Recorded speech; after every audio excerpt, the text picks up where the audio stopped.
happening, so let's go. Let's bring it. Awesome. So I think, how about we give Victoria a hand?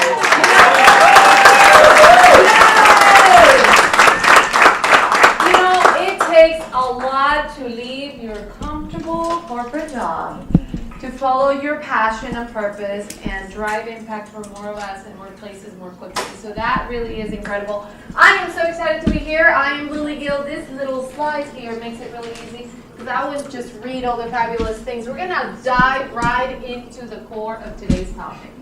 When Victoria reached out to me and said, Lily, I need you to help me moderate a very candid, raw, open, honest, and real discussion. I'm like, uh-oh. About what? About women. Well, what about women? There's so much happening right now. Hashtag Me Too. Any hashtag Me Too's in the room? That's okay. It's happening. But what about the guys? Do they deal with this thing too? Well, don't raise your hands yet. We'll have the guys in the panel give us some wisdom. But anyway, not just the hashtag Me Too, but there's so much energy behind women's issues and empowerment. It's a very special time, and it sounds like an oxymoron for me to say, but it is a very special time in our country right now. So we gotta have the conversation. What does this mean to our daily lives as professionals, as entrepreneurs? What does it mean for those of you that are in the corporate environments where I think sometimes we're getting so worried about saying the right thing, we don't say anything at all? What does it mean to the good guys that want to keep helping women but are afraid of having that dinner for mentoring because they're going to be judged and looked at funny? What's happening? So I am going to throw this at our panel full of wisdom here. We have the fabulous Dee Marshall. Give her a hand. If you don't know Dee, just Google her. She is a force to be reckoned with. And Vince Turner and Cassandra Perez and Peter. And what I'm going to do so that you can introduce yourselves and share with everyone why you're sitting in this chair and here at this moment. Tell us what motivates you or gives you permission even to be sitting here to talk about power, privilege, and this whole female-male tension advantage thing that we're living through today. Dee, go. So, Dee Marshall, I'm a certified coach, author, speaker, and I happen to be the CEO of a company, Diverse and Engaged. And we do, coaching for high-level, high-ranking, high-profile women. So I have a lot of these conversations. So I think that's one reason why I am here.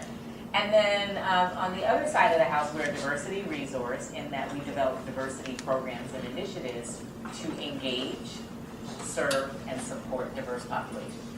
So I think wearing those two hats is part of the reason why I call her Victory invited me here today, because one side of the house, I'm a huge proponent for women and women living their authentic lives and winning. I'm a huge cheerleader for women and winning and so that's on one side of the house. But on the other side of the house, the work that I do in corporate is about, creating a healthy workplace culture.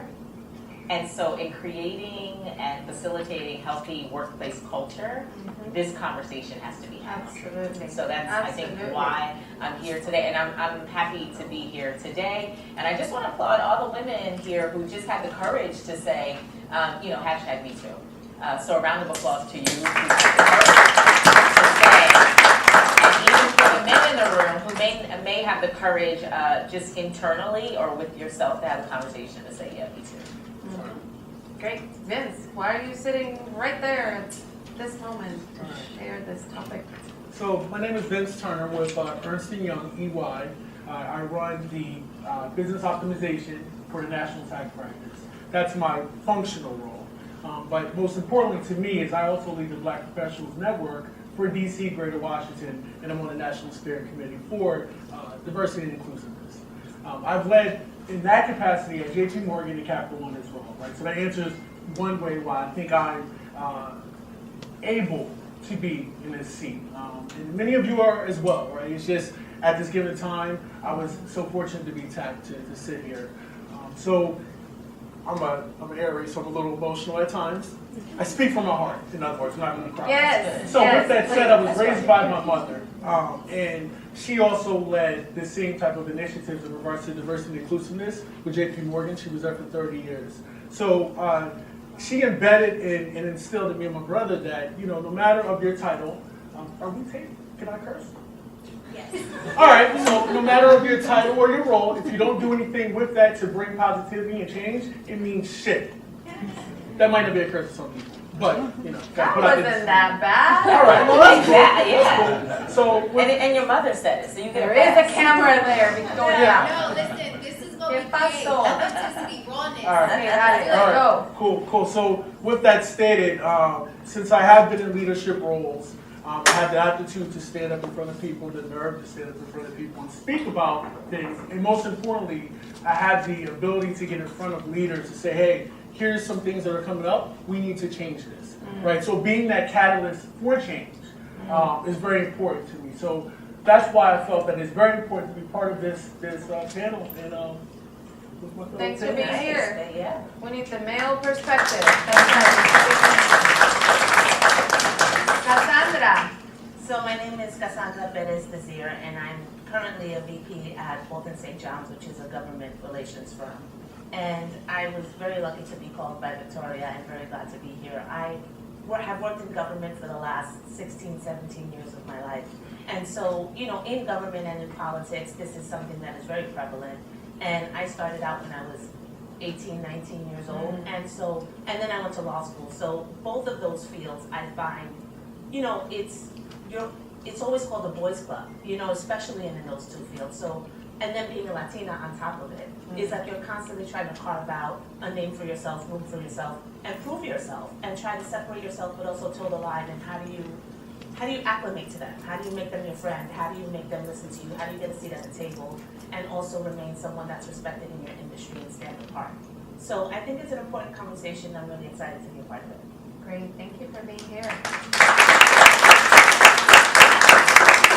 And last but not least, My name's Peter Rosenberg. I do a couple of radio shows. I do have a morning show on Hot 97, which I've been doing for over 10 years now, and I do an afternoon drive show on ESPN Radio, and I moonlight as a broadcaster with the WWE on weekends. do you ever sleep?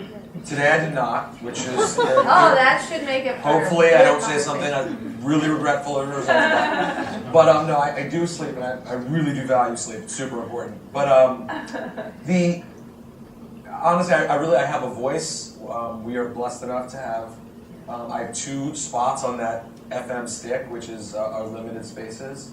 And so I take the conversation on these issues very seriously. And from the time I got to New York 10 years ago, I got to watch sort of society progress a little bit. The conversations that we used to have, for example, it just popped in my head, but about gay issues that we used to have on Hot 97 10 years ago versus now.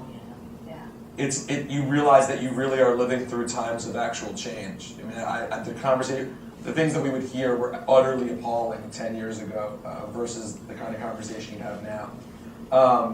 And I'm proud of that. I'm proud of being a part of those conversations.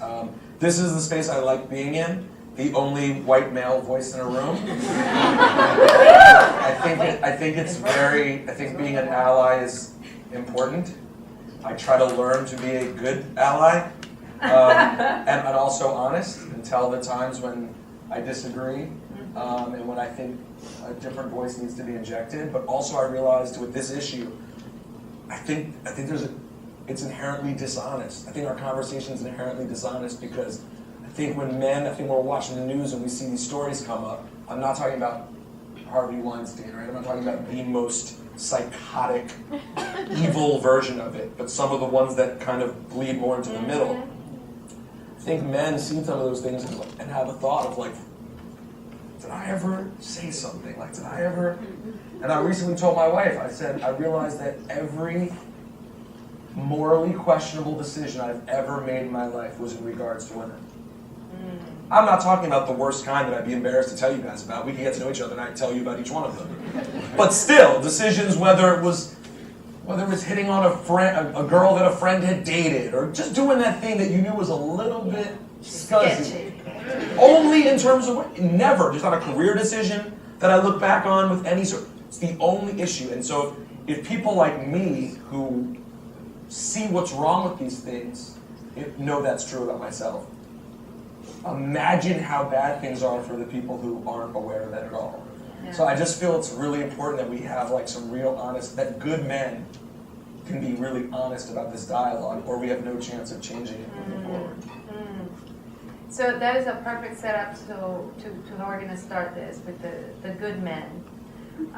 In the last couple of weeks, I've actually heard, starting even with my husband, that some men are afraid to even engage because, my gosh, I'd rather just avoid being the really good, welcoming mentor to this new intern that has a lot of potential, because it could be misinterpreted, or it could be backfiring in one way or another, or even if there's absolutely nothing going on, the tension and the antennas are up so high that, might as well not even engage. And are we in this pursuit for inclusion and fighting for our voice actually creating exclusion?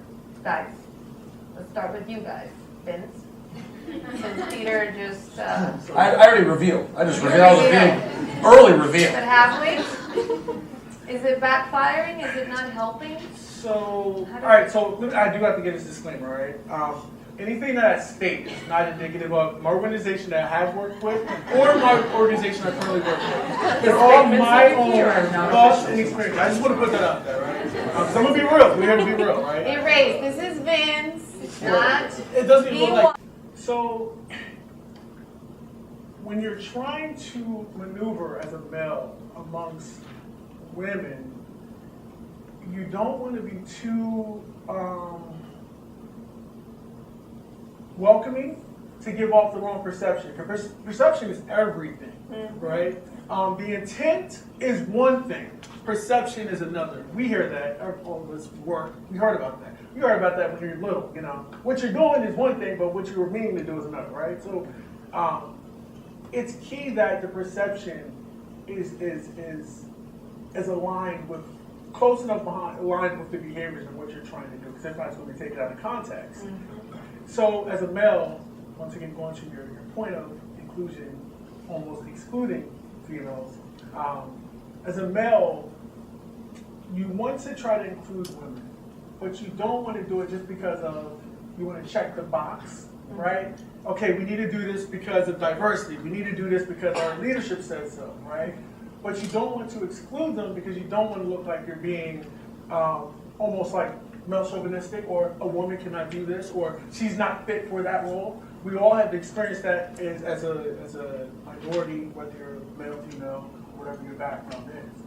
I think it's a tricky game that you have to balance out. And as Peter alluded to, there are times where you second guess your judgment of what you're going to do based off of that interaction between male and female.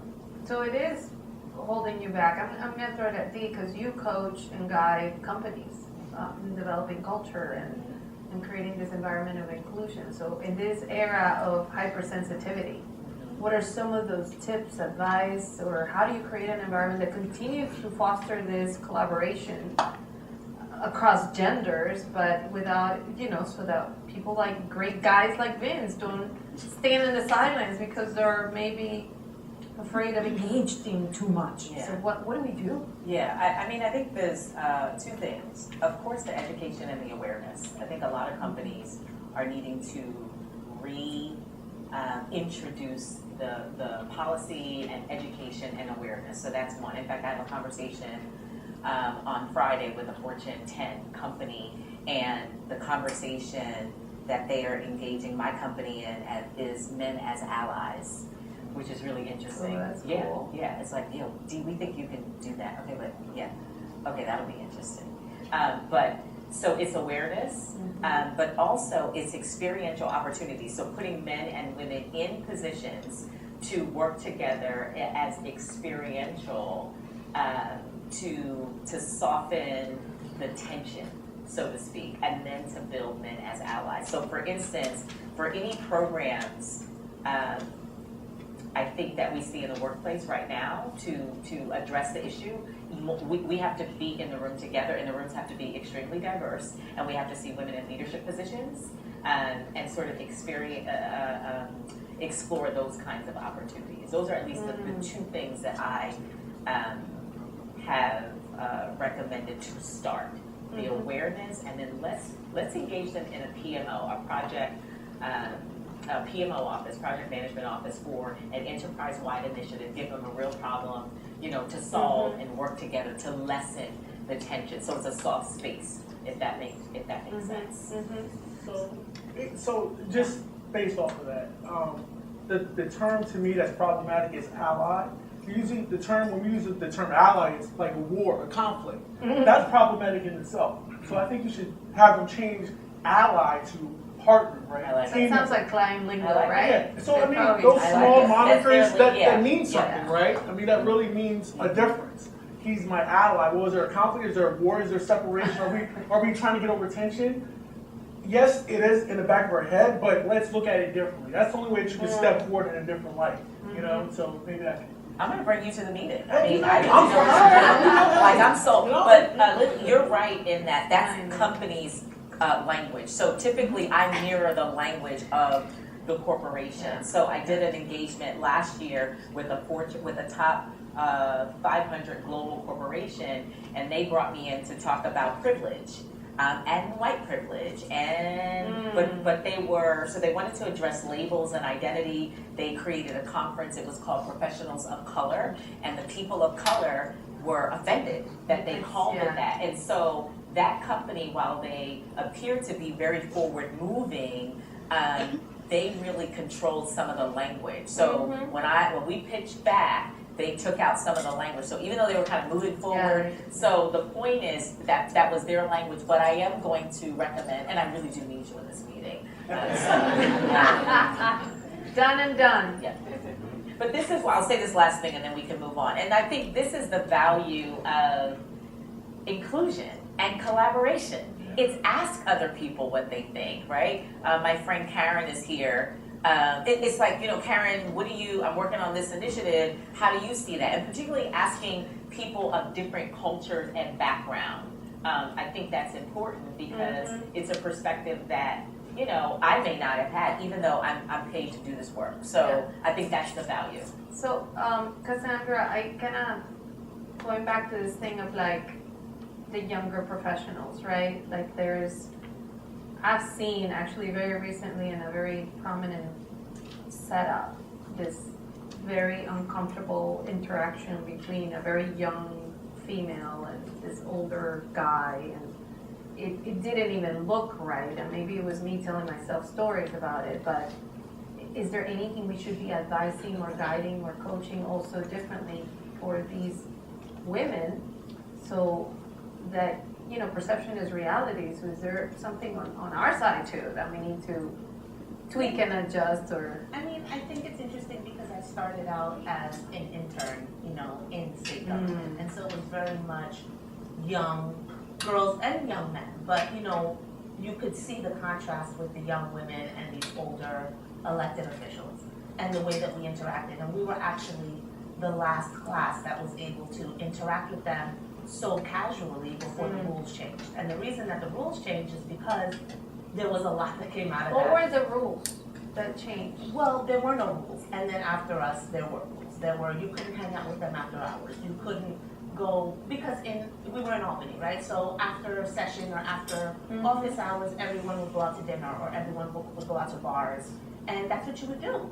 And that's how you would really get to know these elected officials that you were working for, or your roommates or your classmates were interns in other offices. And so that was a male and female thing, so none of this hanging out after work for all, or was it all? So okay. between the interns and the electeds. Got it. Because what happened was female interns started coming up with the elected elections. And so, accusations of rape and things like that started coming out, and, the perception started to hurt. The public relations started to become an issue, and so the next class was not allowed to interact with them that way. And I thought that was really hurtful to the experience because, like Tuesday nights, for example, were basketball nights, and so a lot of the male interns got to play basketball with the elected officials. the girls weren't invited to do that. So the only way that we got to know these guys outside of their offices and get to know them in a more casual way that led to them being mentors for us and led to jobs down the line after college was to go out to these bars with them and get to know them in a more social setting. And so putting the restrictions on that really hurt that overall experience, and it was really unfortunate. But I think, you've got to give young girls the tools to handle themselves and to manage themselves. Because, just like you talk about men, good men, well, what does that mean? And so teaching young girls out there, you have to have the good intentions and perceptions, right? So how do you carry yourself? And how do you go out there and be a professional woman that's respected and still be able to be social and have fun and have these people respect you and want to be around you, but still be professional and have them respect you at the same time? How do you toe that line and how do you carry yourself that way at a very young age? Right. That's a great point because it takes me into the next topic. It's almost like a contradiction. We're hearing a lot of effort and priority into bringing inclusion, and companies encouraging you to bring your full self to work, whatever that means. And all of us, just right here, we're a portrait of that, portrait of the new America right here. All of us diverse stories, backgrounds, and even cultural norms in the way we carry ourselves. But ironically, many times, those cultural norms that we are now being encouraged to bring in their full form to work mean I'm going to be hugging and kissing everybody because I'm Latina. And there's times when I walk into a conference room and there's my Latino friends or my black friends and we're like, hey, how are you? So great to see you. And then there's Joe, hi, great to see you. And it's weird, right? So it's a contradiction. It is. The cultural norm thing and the diversity spiel over here with on the other side, and I'm gonna put Peter on the spot here. Have you seen this? Is it weird? Do we treat each other differently? Have you felt it? You threw yourself as our white friend over there. You did it to yourself. No, a lot of people's white friends. Well, I have two different experiences. But you work at Hot 97. Yeah, I don't know. at Hot 97 on my side of the building, the programming side, the on-air side, there are not many white people, and for a long time I was the only one. But Peter, Peter, you're not really. I said, wait, No. Peter's white? Wait. Oh. No. Believe me, go look at my Twitter comments, I'm white. Find out, everyone will tell you. White people and black people will tell you I'm white every single day. But I live in two different worlds, and my ESPN office situation is one way, and we often talk about code, and you speak differently and you interact differently based on who you're around. And that used to be uncomfortable for me at first. My wife would tease me because if I was talking to someone from the hip hop world, she could know on the phone because I sound differently. And someone who doesn't know better or lives in a very segregated world would tell you that you're being a fake when you're like that.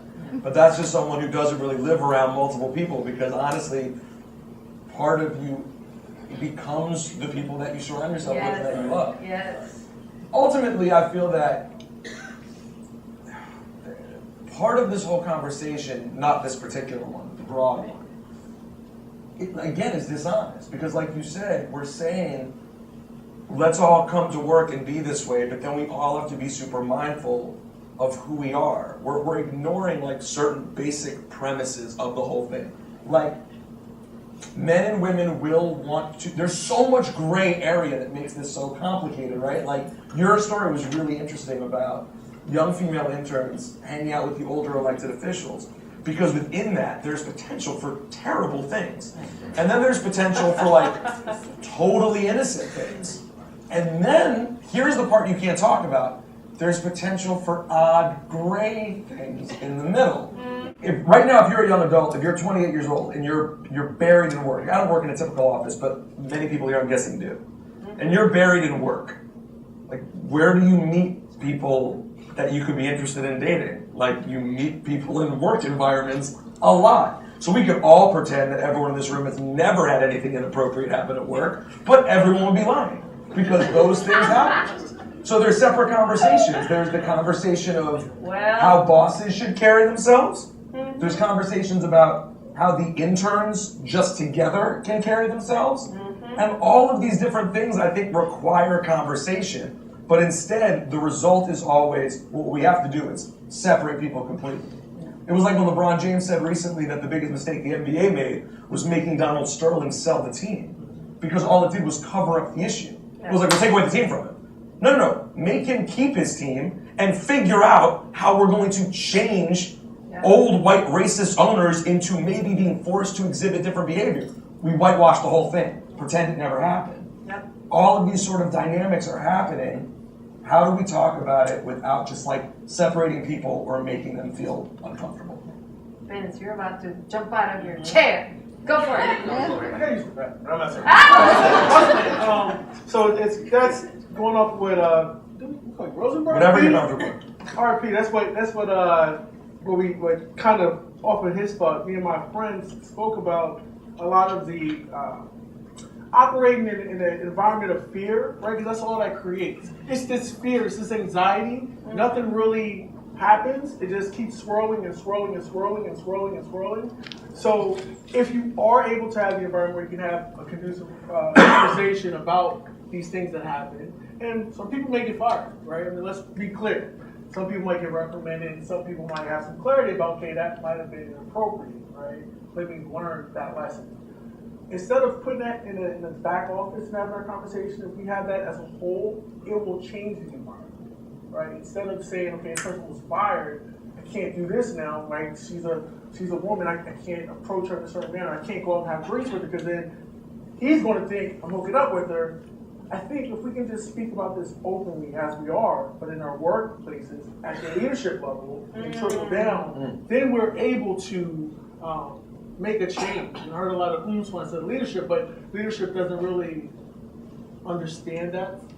Well, that's what my beef was because we're having this. These are people. This is a group of people that already are interested in having a conversation. Right. That's why you're here on a weeknight, versus like people who may not want to have the conversation.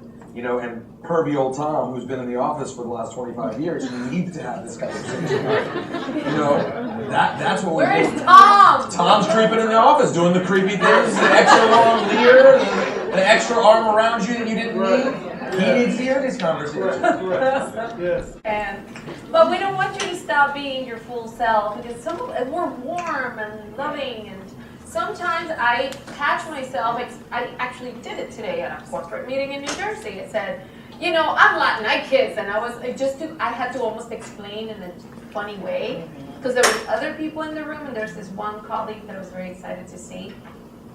But is it things like that, like just educating, creating moments to, you know, not alienate but educate or like elevate the conversation back to the leadership? What, solutions. Well, let What me do just we do with so this? here's what I was going to say about the leadership piece. About, you know, to Rosenberg's point, we have a room full of people who are interested in having the conversation, but the conversation really needs to be had at all levels to change the culture. And I think how we have that conversation is when leadership understands, or you can make the business case that affects the bottom line when the culture and the ecosystem is healthier. So that's how we get leadership to have this kind of conversation. Like, hey, you know, it'd be really great if we can do maybe for the next 6-7 weeks, can we do breakfast together? Can we do lunch and learns? Can we just do talk sessions? Can we do no agenda lunch? Can you buy lunch, dude? Because quite frankly, you're in the C-suite, so you can afford it. How about you buy us lunch?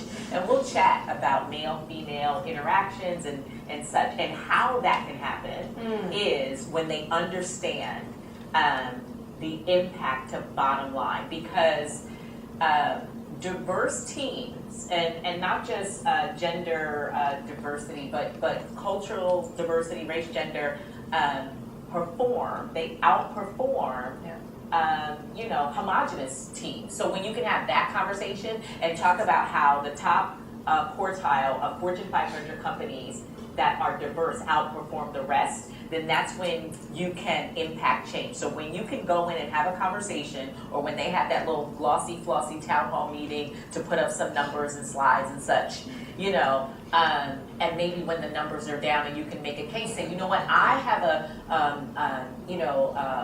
comment, or I have an idea or a thought or a solution to that problem right there, that number right there, and why it is that we are not performing is as a result of this, and I have an idea. So I think that's how, or an idea about how we have this conversation, not just here in a sweet, flossy, glossy, we at the top of the rock because victory has brought us all here and we all want to talk about it. Quite frankly, I don't even know, do we really, well, you know what, I'm going to pause right here. How about that? So, no, that, yes. So, this is awesome. But I want to get to the juice. All right? Oh my goodness. Ouch. This, And Not I wanna juicy get enough, to the people. juice, right, about this power play between men and women, right? So, how women, right, sometimes are the aggressors, and how women sometimes use their femininity to influence, right? And what does that mean, That was right, nice. for the corporate space? What does that mean for these movements? I want you guys to address. Those are So female I'll give you advantage. guys a real, I won't give names or organizations, but okay. no, so this is real. So I actually lost my job because of that. Oh, no. So I had a manager who was a woman. I at the time was 22. I was in a relationship with my ex. And what happened was a number of people said, yo, dude, don't you know your manager's like hitting on you? Now, granted, I don't try not to pay attention to that type of stuff. I pay attention sometimes, but I didn't pay attention to that. Especially when it's your direct manager. I'm just being real. Don't mess up my pocket. You know what I mean? Outside, there's plenty of women out there. There's plenty of guys out there. Do not compromise your job for that, especially if it's your direct management. So eventually, I didn't feed into this, and she really was hitting on me after it was brought to my attention. I lost my job for no apparent reason. Now, being who my mother is, Mamie Turner, that's her name, Mamie Turner, she said, son, during the time this was happening, I went to her for some counseling. She said, look, document everything, because she's seen that I was being set up to either go with or go against. Now, in the banking industry, if you want real, the banking industry, there's a couple banks where, a lot of this mingling happens. It's like the thing they do. You go to firms, it's the culture. This guy got his wife, but he's hooking up with this chick and that. It's a lot of that going on. So it happens. It really happens. It happened to me. Now what happens is a lot of guys, we have pride. Oh, this chick hitting on me, tell your boys. This is kind of like just sweeping it under the rug instead of putting your finger on something that's an issue. Because if it's not an issue for you, it might be an issue for the next man. Or vice versa, right? In regards to female, if I'm hitting on a young lady, Suzanne, there's no Suzanne in here, right? All right. If I'm hitting on Suzanne and she works with me, right, she might downplay it, right? Oh, Vince is cool. Vince, that's my boy. But the next person that does that, she's not correcting my behavior. The next person I do that to, it may be offensive, right? And now she takes it like, nah, like, I'm married, I got a husband, I got kids. He shouldn't have put his hand on me. I don't come from that type of flow. I don't play that. I'm going to HR. So I think it really comes down to be brave, right? Maybe that's a hashtag, be brave. Okay. Be brave enough to say, hey, you know what? I have pride as a man, but it's not right. It's not right. I need to change this because if the shoe's on the other foot, it would be opposite. So we have to be able to say that it works both ways. I think men just have a lot of pride about it. Nice looking chicks hitting on you, you take it, but it's not right. Because you create that environment where someone is going to have to take the ball for it somewhere. Anyone else have had any? I think I want to just flip that on its head a little bit. Oh, that's what we're here for. I can't speak to that directly although it's a very real thing. What about the aspect of using your femininity? Yeah. Period. And that just being an advantage that you have. And don't get mad at me, but what's wrong with that? That's something that you have to use because, again, it's something that exists and it's something that you have and you have to bring it to the table. You can't ignore it. And when you sit there at a table full of men and you're the only female, don't try to be one of the boys. Be who you are. Bring that femininity to the table. And a part of that is, yes, look pretty. Yes, smile. Yes, be polite. Yes, there is a delicate way of flirting that gets you in the door, that gets you access, that doesn't necessarily lead to hitting on someone or misconceptions. How do I know? I've done it. You know what I mean? So it's like, there is a delicate balance and there is power in femininity, I think. But so just to flip that back at you, we're gonna play tennis, right? You're about to serve this back. Well, is it wrong I'm just then? gonna sit back. But hold on, is it wrong then? I had to position myself in this small chair. Is it wrong then if a male uses his advantage to then get ahead and it eliminates the opportunity for you to get it, right? So because males actually use not familiar, but the man connection to say, hey, I know a guy that knows a guy that can get me in. Men use it all the time. Yo, let's go play golf. Yo, let's go play basketball. Let's do this. They do stuff that doesn't give women access, that automatically cuts us out. But see, that's what I'm trying to get to here. It's in a cycle. We're getting back into the cycle. Right. You do this, I can do that, so I'm going to do this because you do that.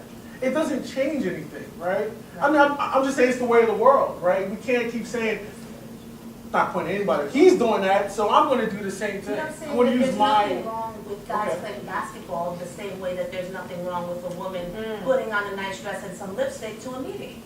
Now, but let's also keep being honest about it. And we've had this conversation in my studio off the air many times.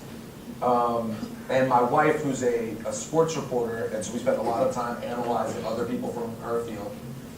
I'm guessing every woman in here, I don't want to prejudge, has had a moment where you like to dress up and be pretty and do things you do, but has seen a woman to walk into work and be like, word, aye. We've all had that moment.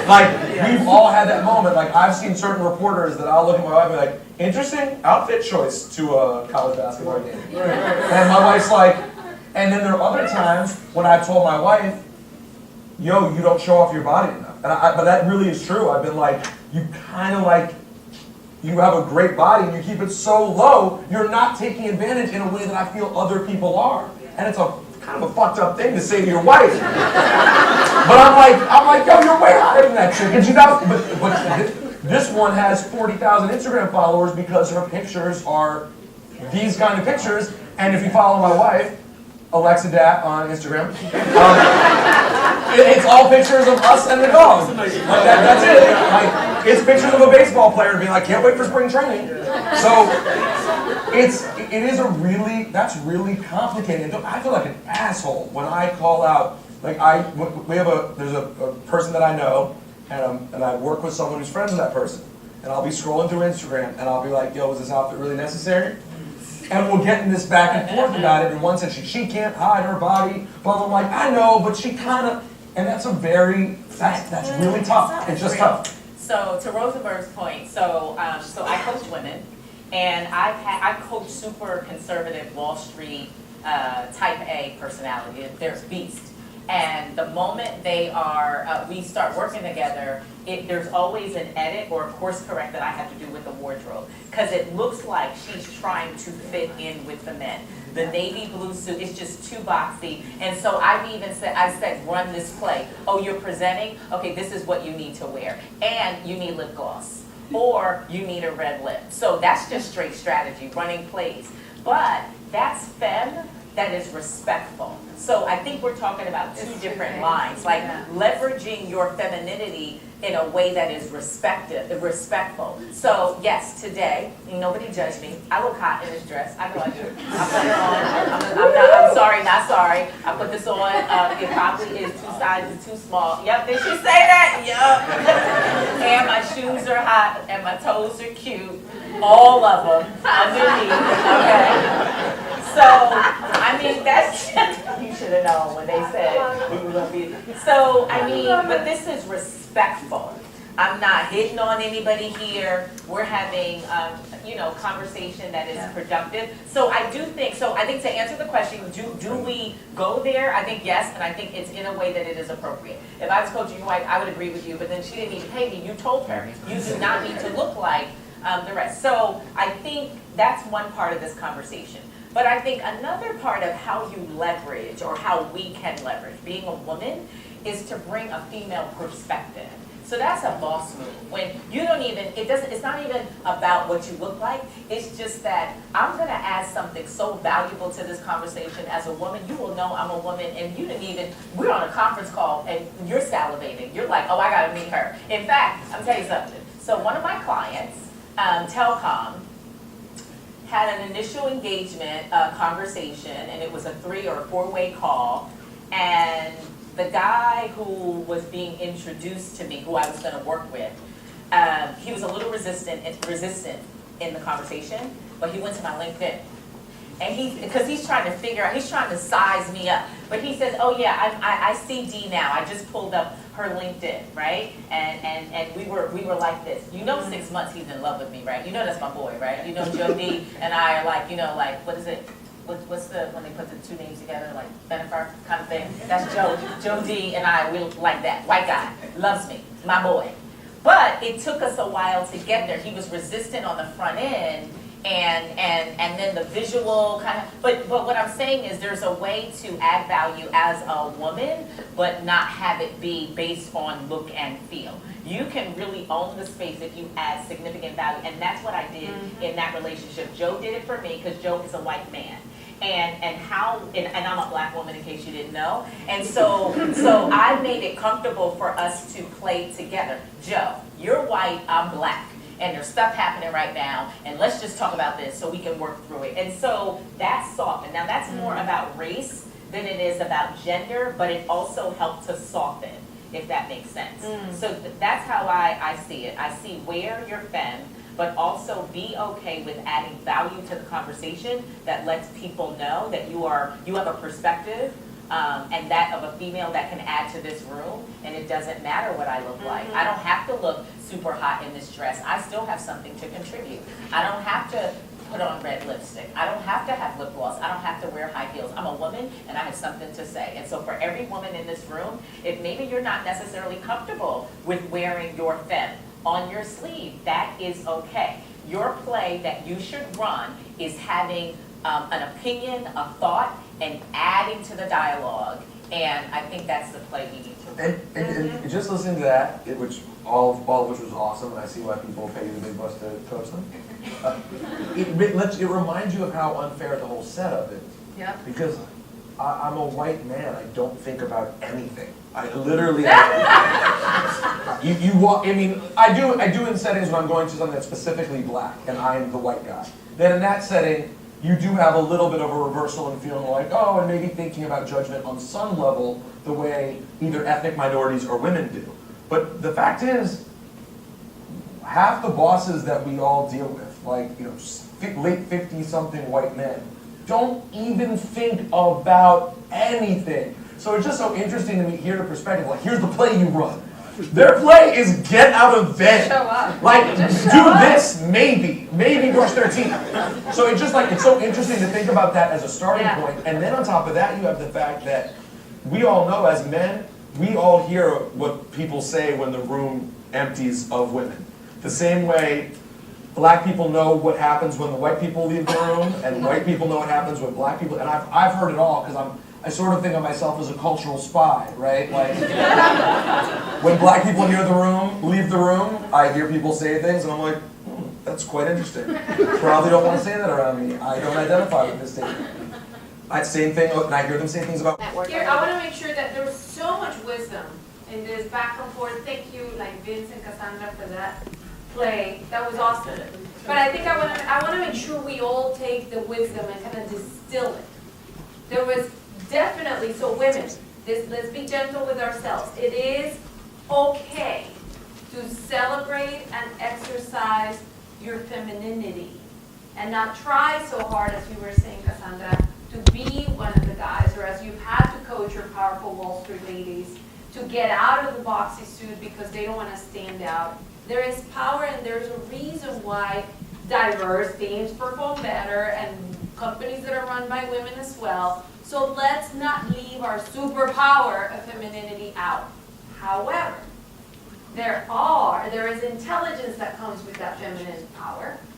And I think we heard it loud and clear, and I think you know, deep inside your heart, whether it's crossing the line or not. Now, if you don't, then you need to call me and get some help or somebody else. But typically you do. You look at your ass on that mirror and the pants are too tight, you're thinking about it, they are too tight. You don't need your mom telling you. You know. You know.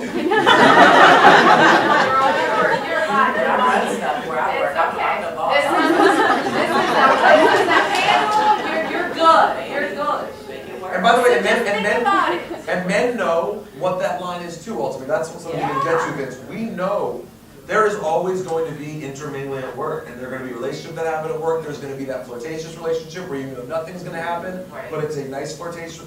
Those things are all still going to be okay. It's never going to go away. It's called don't be a dirtbag. Like, you know, and to your point, Vince, which I think is the most important thing, for men, women, bosses, employees, people who are your bosses or below you are just not, are completely off limits for any sort of relationship that questions professionalism. Yeah. It just can't be done. Yeah. That's the one steadfast, I'd say, that you like can pretty much draw a line in the sand. If it's your superior or someone who works for you, there's just really no line that's safe to Yeah. play with at all. Yeah, and the other thing I really took with Vince's story, and thank you for sharing that, of the firing and the boss and all of that stuff, is that by you not saying anything, either for yourself or standing up to yourself or others, you're enabling a chain of events and a behavior and a pattern. So in that particular case, for the guys in the room, yes, maybe it's an ego boost to know that the hot girl of the boss is sort of implying some weird things. But it's to know that that is not right. If it doesn't feel right, and saying something about it. That is what I'm learning now, even though, again, with the hashtag #MeToo and I asked for hands, I'm one of those hands. My husband was like so shocked when I told him. He's so good. He was like, really? That happens? And I'm like, yes. And why didn't you say anything? And now I'm thinking about it, and I'm like, why didn't I? So it's that moment of reflection, not to victimize the moment and their story, but to know that you are as much part of the problem by staying quiet for yourself and for your colleague, the intern that's coming, the other guy that maybe is going to be reporting to that same supervisor. So I really took that wisdom out of this incredible panel. So I think we want to open it up. Let's give them a hand. Yes. Thank you. Going on and on and on. Yeah. And we're going to open it up to you. And please, this is a safe space. Yes. I know Victoria really wanted it to be. So please ask. Yeah. Share. Comment. Comment, question? Yes. Okay, Do so we have a mic? I think you have one. So we can hear. Project? okay. So hello everyone, my name is Shri. I don't necessarily have a question, but I have more of a comment based on, you guys covered a lot, you know, and there's a lot that's also to be, thank you. So you guys, Yeah. so you guys covered a lot tonight, and as each and every one of you were speaking in the most really tone voice you can to address a lot of these problems, I'm sitting here gathering my thoughts, and it's like, I want to say so much, but this is what I will say. I think in real life and in real time, and living in the society we live in, where it's so complicated. So we live in a complex society, right? You know, we're dealing with so many barriers. If you're female, if you're male, if you're a person of color, your religious views, your ethnicity, and so on and so forth, right? And then with jobs and the job market. I think at the end of the day, my humble opinion, I'm going to paraphrase it. I think the best way of going about things is like what Bruce Lee said, to be like water. Because there's no specific one person who's going to react to you in a specific way, because everybody's personalities and their views and their opinions and their culture and their lifestyle, I mean, it gets so technical and so deep that to deal with this shit every day, to try to please somebody and to try to look a certain way, it's scrutiny. It's a lot of scrutiny, you know, to deal with that. And to me, it's like, I think personally, discipline from day one of how to do anything right. In my humble opinion, I just don't think any of this is going to change. Because you individuals are all people in position, you know, and I'm so glad there's variation up here in the audience from Hispanic, African American, male and female, and even in the audience. But it's like, how do you really shift all of these problems to get it to fix? And it's just been an ongoing battle. So that's my comment. Thank you. Thank you for sharing. So did you say that you don't think things would change? I don't think that ideally we want an ideal world or an ideal society then. I don't think ideally we'll ever get to that because it's like, again, I'm looking at things in the sense that life's not black or white. It's shades of gray. And it's like me being a woman of color and me trying to break into the industry that I'm trying to break into, which is finance. I recently graduated last May and we're now in late February. It's going to be pushing close to a year that I haven't found employment in that particular industry. I've worked really hard. You know, I'm chasing the American dream. I've hoarded thousands of dollars of debt into my education. So, you know, again, we're talking about layers of problems and social problems in this country that when you look at the president alone, you know. So let's stop right there. It's another conversation, girl. Let's just help. So here's the thing. So first, where would you like to work? Do you know where you want to be in terms of career? Well, being that I would be on the entry level coming in, it could be financial services, it could be banking. So let me just say two things. I know you didn't ask, but do I have permission to coach Sure, you? please. Okay. So two things. I would just invite you to think about what you said. I'm going to play back what you said. You said, I don't believe things will change. Yes. Whatever you think will be true for you. So if you think you can, then you will. If you think you can't, then you won't. So whatever you say, so that was one observation, and it could be a block. So I'm playing that back so you can sit with that when you leave here, but I would really encourage you to rethink it, because whatever you believe is true will be true for you. I would also say, secondly, you live in the land of abundance with amazing opportunity as a woman and as a woman of color right now. Doesn't matter who's in the White House. It doesn't matter about orange. You are a woman of color, so there's amazing opportunity for you.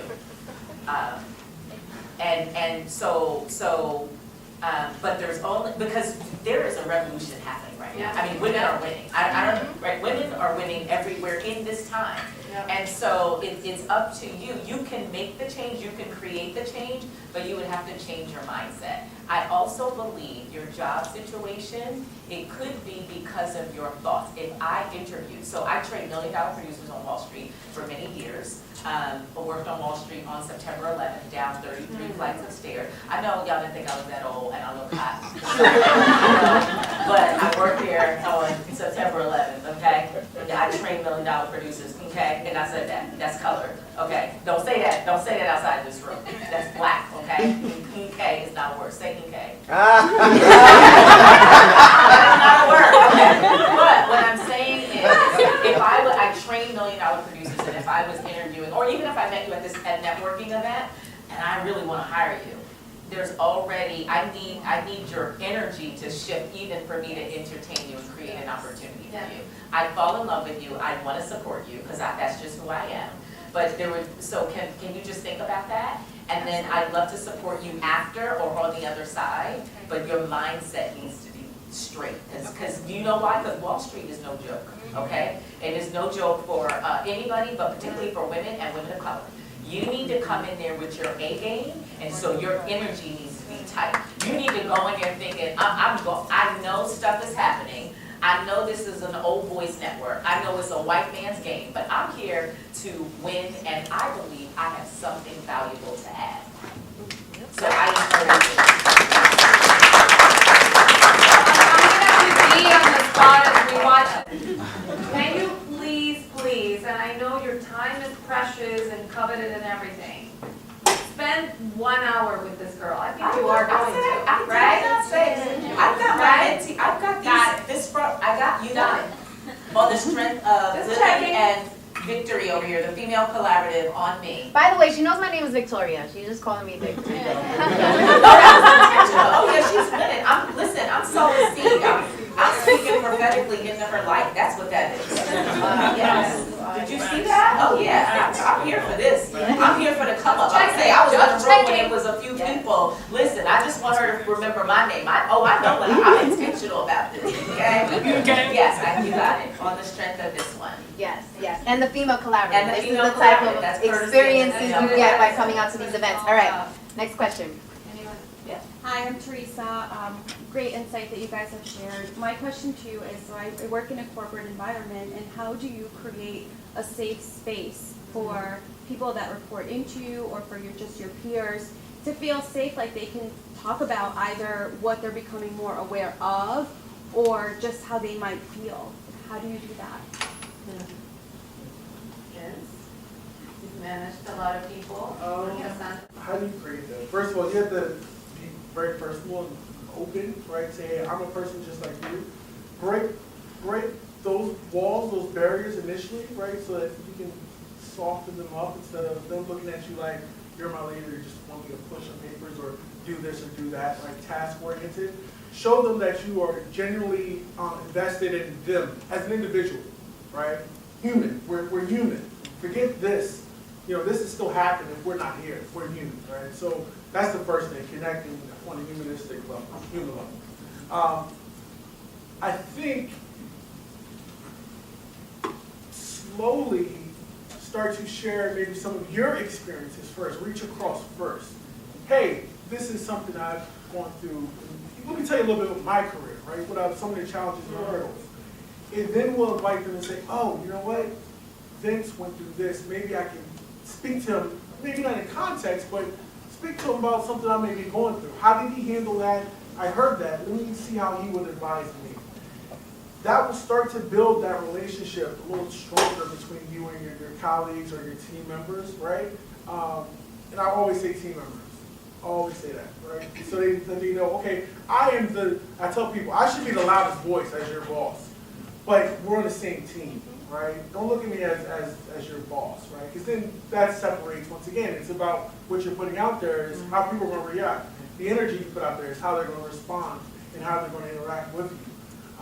I think those are the two things I can think of that I've always have done, whether male, female, old, young, find a connection, tell them a little bit about me, about my mother, what my mother is going through, my background. They're like, yo, this is a cool dude. He ain't just about getting bread and keeping it moving, leaving us back here while he's progressing. He really is concerned. And then you can start to develop them as individuals and coach them through their career and as a person as well, right? They come in as people, to do the work. They're still a person. They're not a robot. So you help coach them and help them grow as individuals and make that connection. That's just my thought. I haven't mastered it yet, but just a start. Hello. My name is Jonathan. First of all, thank you. I have a very unique experience. I do HR at a law firm, a very prominent one, and my entire team is all white females, under and above. Law firm? Yes. But he's HR. He's an HR. That's a very interesting. Yeah, that's not common. I'm stuck, iced out, isolated. I go in early, I stay late, not promotion. Like, I don't know what to do. I'll talk to some people. Give me your email address. Bring deep, whip those women into shape. That would be the place where I would find some kind of answers. So that's interesting. That's for he's representing the male on that one. Yeah. Well, I think you need to express that flesh that out a little bit more. Like, what do you mean by, what do you mean by iced out? Because there's like moving up the corporate ladder, or is there like there's no movement. I can't even get lunch. They sit and go to lunch So do you feel they're mistreating you? To that level, yeah. I mean, we're at that point. So, Describe a situation. no. I'll talk to you. Okay, the girl who used to work for him got promoted 3 times and is now way above him. And Okay, so that's a case. That's a case. She used to work for him. Yeah, I think. Above this. Yeah, that is. That might be Do what Vince said, like document. But I am HR. Like, I tried to. You are HR. All right, next question. Wait. So, again, because this is the spirit of like collaboration. Yes. Just as it happened with our friend over there. anyone in this room, which there's probably other HR professionals that have any words of wisdom, advice, or creative ideas, please talk to Jonathan. Thank you. Jonathan? Here's the second thing, here's my other thought. Because I'm not a quitter, I'm not saying just throw in the towel and run. But there are moments when you know you have to get the hell out of there. Just leave. However, if you do have a case, and you've been documenting, just as Vince's mom said so wisely, son, document, document, document. You think you want to Document. Document. That's where I'm at. That's where I'm at. So you know, even though, back to the whole energy thing, like, why? You're here, you care, you're engaged, you want to contribute. Jonathan probably has amazing experience, even just from surviving all of that. You'll be an incredible asset, maybe somewhere else. Now, granted, it might be late, but take something with that lesson, right? Don't just run. A lot of times we run from situations in corporate America or even relationships, and we don't take the lesson, so we repeat what we were going through, or we haven't learned what we should have taken. So I'm not saying sit there for another 2 years, bro. I'm serious. You might want to be out, but just think about what you're learning from that before you make that move. All right, we're gonna ask 2 more questions and then we gotta wrap it up. So we got one right here. Okay, hey guys, I'm Allison, by the way. I did all the art. Yes. Okay, so I have a question. And I feel like with most women, we all deal with this. So me being an artist, I'm in the entertainment industry, world, however you want to put it. And I deal with men, and my friends, we joke about it, but I always say that the men always just swing it at me.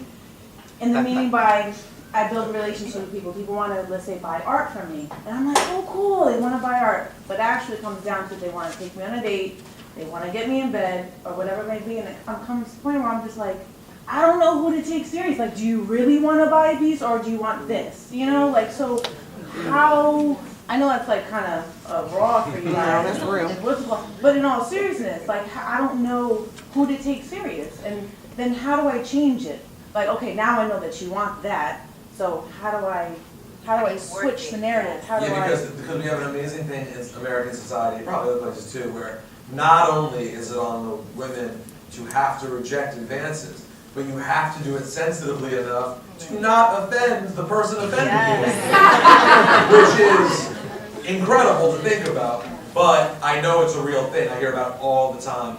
My co-host Laura deals with that on a regular basis because she's always shooting down hip-hop dudes who she doesn't want to burn the bridge with.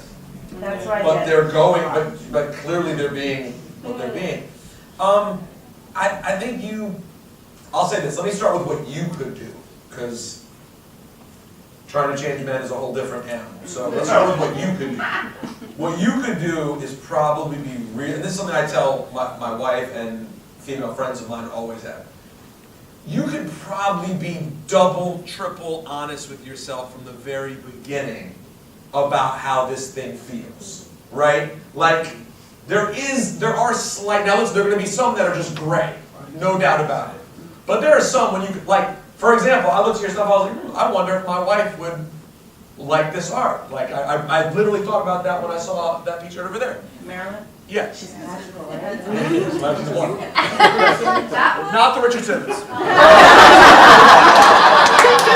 Swing with the oldies fan and everything. But anyways, and there's a certain way that if I were to approach you about that, where that'd be probably very clear that it's like, that's that. Now, I know there are some cases in which it's not that. And trying to draw that line of how you let someone know, like, I'm down to talk if it's about my work, but not if it's about anything else.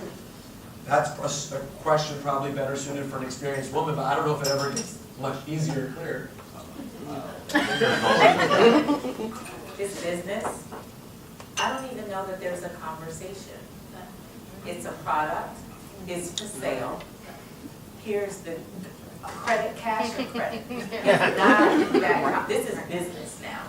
right? And this is where I think boundaries and structure, although, sorry, Rosenberg, I like what you're saying. But I'm just. No, I hear you too. Because sometimes, see, here's where then the A-type personality comes in, when you're a woman and you're in charge, because you're gonna do business different, do you see? So it's, you know, what's the process and the structure to buy a piece of art? Do you need my number? No, here's my card. So if Rosenberg wants to buy a piece of art, here's my card. And the cost is on the site, or we could send you the invoice, or, so is it the structure on your end that needs to be set up? Because when you're a businesswoman, you have to have clear lines of separation. So when somebody asks me for a card, sometimes I ask, you know, are we doing business or are we doing dinner? Like, I just need to know, because, you know, y'all are gray and fuzzy, so I just need to know. That's actually sometimes what feeling that. that you just need to know, are we doing, wait, are we doing business or are we doing dinner? Like, what is this for? Because you don't need my number. So I think if there's structure in place, that might help. And just cut out a lot of conversation until you get the coins. Yeah. And the other thing I was going to say, just bring some help. Even if it's an intern, even if it's your cousin pretending to be your assistant. That's right, that's Don't right. go by yourself either. There you go. Sometimes I use my business partner as buffer. People even think he's my husband. That's good. Sometimes. That's fine. Well, thank you guys. Don't go. All right. Can you maybe get the questions out on the table and then we answer them? Because you have 4 people. I'm not sure. like everyone that wants to answer a question, and I want to make sure we get to the networking piece, so. We're still. No, you know, more intimate networking. First of all, thank you for having these amazing people here, because you're awesome. My name is Jasenia, and that's probably the best advice that you gave that I've been applying over the last, 9 months, is to have someone be the bad guy. Is this work, or is this, are you interested in her? So, thank you, David, for managing that. But being a woman in this industry, I actually walked away from my full-time career as a nurse back in May, because I believe in using my platform as a voice, as a victim of bullying, being overweight as a teen, to being a survivor of domestic violence as a young adult, and now being in this industry as a woman who sometimes people forget that you have a voice. So that's what I try to do with my platform. However, I try doing that with women, and it seems like women stray away. It's like I hear this whole, let's empower women, let's work together, let's collaborate. But last year when I was working with Univision, going to LA, setting up these interviews with these boss-ass girls, which was a segment I was producing called Like a Boss, about 2 to 3 girls showed up every day when I was supposed to be interviewing 5 to 6. And mind you, I live in the East Coast. I flew myself out there to produce this show. And these women, they were all for it, but when the moment they went on my Instagram, I got something came up, can we reschedule? I'm only here for 2 days. So how do you get discouraged by wanting to empower women that don't reciprocate that power? I mean, I'm still that 300-pound girl inside, and I think people seem to forget that the exterior is not the interior. You know what I'm trying to say? So, I mean, to be in something like this, it's beautiful, and I was able to shake hands with women who I know are about it, and hopefully we can do something about it. But what advice do you give these women that are like, I'm woman, hear me roar, but forget to shake the hands of their sister who, may look differently, but have the same mentality as them? Is the question, what advice to them or what advice to you? What advice to them? To What you. advice to To you. to, Is it to you? Let me tell you why it's to you. Okay. Because you said they're not showing up. they're not. But is it the advice, you want advice for what do you say to them? Yes, like how can I, what can I do that might allow them To show up. To show up. Yeah. So I think you keep pressing. You have to keep going and show up and play to a party of one. Do you have this book, The Divine Butterfly? My friend Karen wrote it. Karen, raise your hand. So when you're on purpose, when you are in your purpose, you're gonna fight for it, and you're gonna show up for a party. You're gonna play to a party one and show up for one. So I'm the founder of Girlfriends Pray. We're over 100,000 women around the globe in 20 U.S. markets in 3 countries. And I remember a test one time. I was teaching a Bible study, and a woman showed up, and it was only one woman. And I was glad because then I wanted to go to somebody else's class. And in a smidgen of a second, God snatched me back and said, you go and serve one. So you show up for one, work on yourself. No, it has to be your purpose. So there might be personal work for you to do, because then you're gonna attract the people who are contracted to you, who are assigned to you. But do not give up. The work and the journey that God gave you in the wait and the loss was purposeful. Your gift is not for you, it's for you to serve other people, but you have to keep showing up and don't complain. This is what we do every day. We get up and we keep pushing. People don't show up, people RSVP, you just gotta continue to show up. So I encourage you to keep going. And just to add to that, everything she said, 100%, but also it sounds to me like your heart wants to mentor a little bit, and so maybe follow that a little bit more and be a little bit sensitive and empathetic to the fact that these women are going through traumatic experiences that's brand new for them to share, and it's intimidating. And when you ask someone, do you want to share it and we're going to put you on TV or whatever, that's intimidating. And saying, well, I'm only in town for 2 days, so either you come or you don't, that's scary too. So, and it doesn't always work out. So you're in town for 2 days, so do what Dee said and give it to the 2 people that showed up. But maybe in another instance, give them a little more time. Give them one-on-one FaceTime. And try to get to the root of the problem and make them a little more comfortable. Do you have a mentor? Okay, so the female collaborative, I'm gonna just offer that up to you. Here's why there's an incongruence. It's when you're trying to invite people or to do something for somebody else and you haven't done it for yourself, there's an incongruence. It's almost like me as a coach. I have a coach. So I can easily ask people to write a check for coaching and strategy because I have a coach. If I didn't have a coach, I'm incongruent. I'm asking you to do something that I haven't done for myself. So how is it that I can pour from an empty vessel? So I'd say connect to the female collaborative because now you have a community, we've met, Victory, Lily. So and then use that as a way to better serve again the women who have been assigned to you. Yeah, I just been studying books on health. You need a network. It's a network. You need a network. You need a female collaborative. That's what you need. Just sounds right to me with No, and I just want to drive this point home because it is really magnifying why we're all here today. Like the whole purpose behind the female collaborative for progressive women just like you to connect and learn from other progressive women just like you who have the mindset of collaborating. So all those other people who are in the gray, who don't know what they want to do, who are all about themselves, those are the people that we are going to inspire as a network because we're going to be killing it on this side together. And eventually they're going to hop on board because they're going to see the power in collaboration. So that's why you should join us. So I know you guys have a lot of questions, but we're going to wrap it.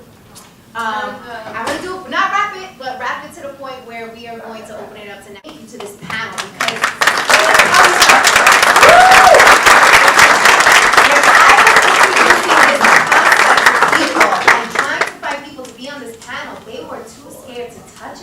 they didn't even want to be a part of it, even though deep down inside, personally they did, but professionally they couldn't. So kudos to you for stepping up to the plate and really showing up for something that we need, for dialogue that makes us uncomfortable, but will allow us to become comfortable in the long term. So thank you so much to each of you. I also want to thank NBC for hosting us. My man Sal, right there. Sal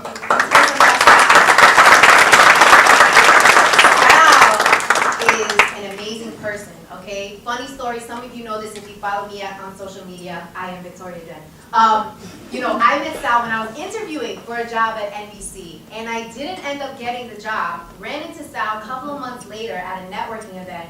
He learned that I was kind of creating things on my own with my business, and he offered to help me, right? As a result of me interviewing with him and him getting to know me.